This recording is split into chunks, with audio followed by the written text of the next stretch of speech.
So there's a lot of horror stories on internet forums, just in general, but specifically about removing the Tikka factory barrel. A lot of people say that, it can't be done and you have to send it into a gunsmith and the gunsmith has to cut the barrel off and you need an old priest and a young priest, and it's just not the case. You can do it at home. It's difficult, but it's totally doable. You'll need a barrel vise. I'm using this Short Action Customs Bravo vise, but anyone will do. I'm using the 1-inch bushings to remove the Tikka factory barrel and the 1.2-inch bushings to install the proof barrel. I'm using the Short Action Customs modular action wrench with the Tikka head, but I'm also using this Wheeler number 2 with the head flipped upside down to accommodate the flat portion of the action. You'll definitely need a torque wrench. This is a standard that goes up to about 250 foot-pounds, but you won't need that much. And a standard socket wrench. Okay, so first things first, people say it takes a lot of torque to remove the factory barrel from the Tikka action, and that is true. So what I wanted to do was see if I could measure the amount of torque that it took to remove it. So what I did is I took my torque wrench and I set it to 150 foot-pounds, which is what Short Action Customs recommends is the most amount of torque to put on their action wrench. Then I actually saw a video of them at Short Action Customs putting like 250 pounds of pressure on it. So I think I brought it to somewhere between 200 and 250 foot-pounds. And I set my torque wrench to that. And what I'm doing here is I'm seeing if I can remove the barrel without doing anything to it using just that like 225 pounds of foot pressure.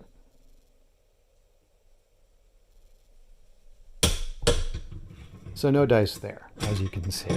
So what I'm going to do now is I'm going to take my Home Depot blowtorch, hashtag don't shop at Home Depot, and I'm going to heat up the end of the action where the outside diameter threads are, because that is going to help me out in trying to take this thing off.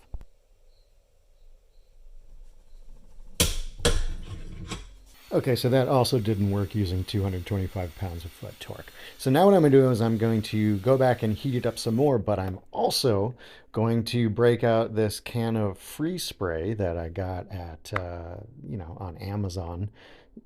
Hashtag try not to shop at Amazon if you can get away with it. And I'm going to freeze or at least cool the barrel portion of where the action of the barrel meets so that the inside diameter threads get cold and contract and the outside diameter threads get warm and expand.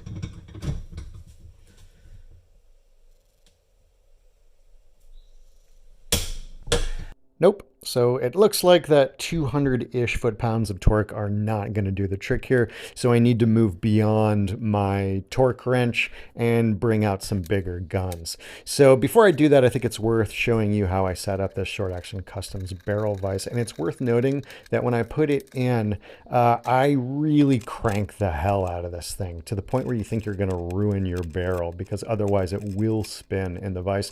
And also note that I'm using an index card there around the barrel to protect it from being marred while I'm doing this work on it.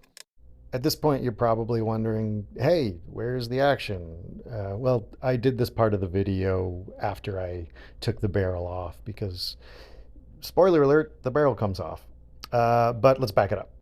So here's where I break out that number 2 Wheeler action wrench. And I have the top jaw flipped upside down so that both the top and bottom jaw where they register against the action are flat. And I'm registering against the sides of the action because I could do the top and bottom, but that would require me to take the scope rail off the top of the action. And I didn't want to do that. And this works just as well. Again, using the index card here because I want to protect the action from marring. Pretty safe with the action, but not with my camera.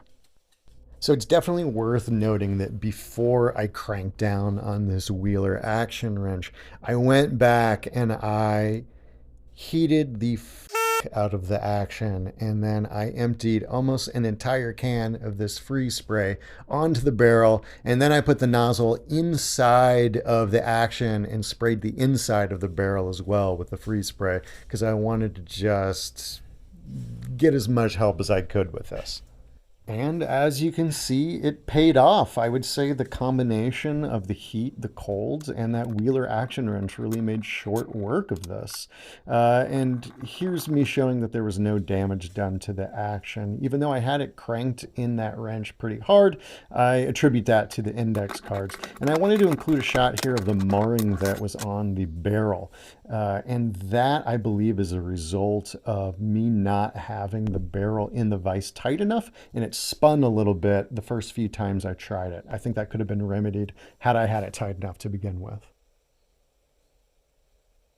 After some experimenting, I found that I needed to use the 1.2-inch bushing in order to install the proof carbon fiber wrapped barrel onto the action.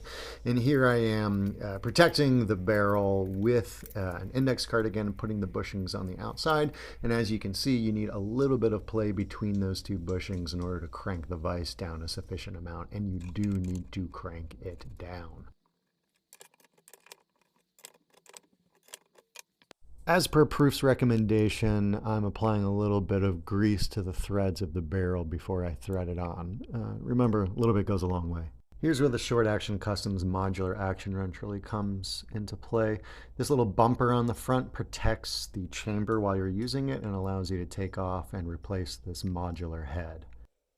Powering my torque wrench down to 80 foot-pounds, which is what the Proof website recommends when installing a barrel. Now it's just as simple as sliding the action wrench into the action, and for those of you who haven't used a torque wrench before, you apply the torque wrench to the back and then apply pressure to it until you hear that click, which means that you're at your designated foot-pounds of torque, which in this case is 80, but I made a mistake right here where you can see the barrel spinning in the vise because once again, I didn't crank it down enough.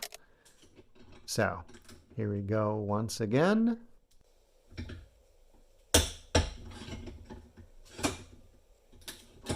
So the last thing you want to do here, other than admire how much this action kind of looks like something out of Battlestar Galactica, is check your go and no-go gauges. Your go should slide right in here, and the bolt should easily close.